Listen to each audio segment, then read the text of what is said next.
सभी को नमस्कार बच्चों। आज इस लेसन में गति एवं समय में हमारा नया टॉपिक है न्यूटन के गति संबंधी नियम। न्यूटन ने गति संबंधी 3 नियम दिए थे। प्रथम नियम क्या है? इस नियम को हम जड़त्व का नियम भी कहते हैं। यदि कोई वस्तु गति की अवस्था में है तो वह गति की अवस्था में ही रहना चाहेगी, और यदि कोई विराम अवस्था में है तो वह विराम अवस्था में ही रहेगी जब तक कि उस पर कोई बाह्य बल न लगाया जाए। इस नियम को हम न्यूटन का गति का प्रथम नियम अथवा जड़त्व का नियम भी कहते हैं। अब दूसरा नियम है हमारा न्यूटन का दूसरा नियम है, इसे हम मैथमेटिकली भी लिख सकते हैं, F = m/a।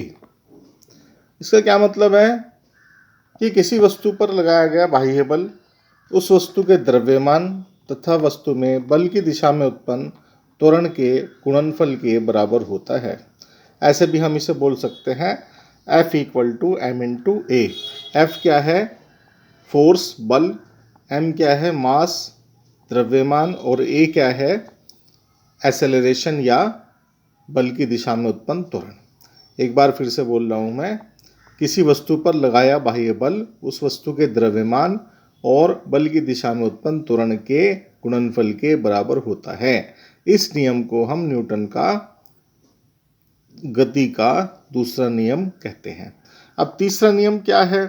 तीसरे नियम को हम कहते हैं क्रिया प्रतिक्रिया का नियम, एक्शन रिएक्शन। इसे हम बोलते हैं हिंदी में तीसरा नियम या क्रिया प्रतिक्रिया का नियम। इसका क्या मतलब है कि यदि एक वस्तु दूसरी वस्तु पर बल लगाती है तो दूसरी वस्तु भी विपरीत दिशा में उतना ही बल लगाती है। इस नियम को हम क्रिया प्रतिक्रिया का नियम भी कहते हैं। जैसे आप देखते होंगे कि जब हम बंदूक से गोली छोड़ते हैं तो बंदूक पीछे की ओर झटका मारती है। इसका कारण क्या है कि जितना बल बंदूक गोली पर लगाती है, गोली भी विपरीत दिशा में उतना ही बल विपरीत दिशा में बंदूक पर लगाती है। और भी इसके दैनिक जीवन में बहुत सारे उदाहरण हैं। तो इस नियम को हम बोलते हैं न्यूटन का गति संबंधी तीसरा नियम। इसमें एक और चीज़ आती है, त्वरण। जैसे अभी हमने बताया आपको, त्वरण क्या है कि किसी वस्तु के वेग परिवर्तन की दर को उसका त्वरण कहते हैं। इसे हम स्मॉल a से प्रदर्शित करते हैं और इसका मात्रक है मीटर प्रति सेकंड स्क्वायर। यह जो है एक सदिश राशि है। जैसे हमने पहले भी आपको बताया था कि त्वरण जो है यह एक सदिश राशि है। इसका सूत्र भी दे रखा है इसमें, त्वरण बराबर वेग परिवर्तन बटा समय। और इसे आसान भाषा में क्या समझ सकते हैं हम, किसी वस्तु के 1 सेकंड में होने वाली वेग वृद्धि को उसका त्वरण कहते हैं। मान लो कोई वस्तु 10 मीटर प्रति सेकंड के वेग से गतिमान है और 1 सेकंड बाद उसका वेग 20 मीटर प्रति सेकंड हो जाता है, तो 1 सेकंड में उसके वेग में जो वृद्धि होगी वह होगी 10 मीटर प्रति सेकंड की।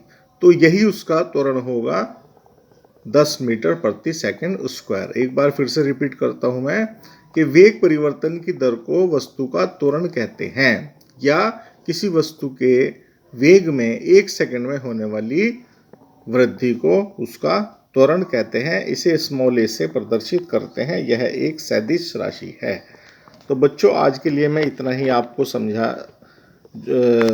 रहा हूँ।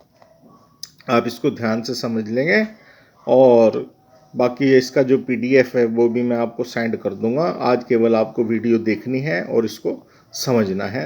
कोई प्रॉब्लम हो तो आप मुझसे डिस्कस कर सकते हैं। सभी का धन्यवाद।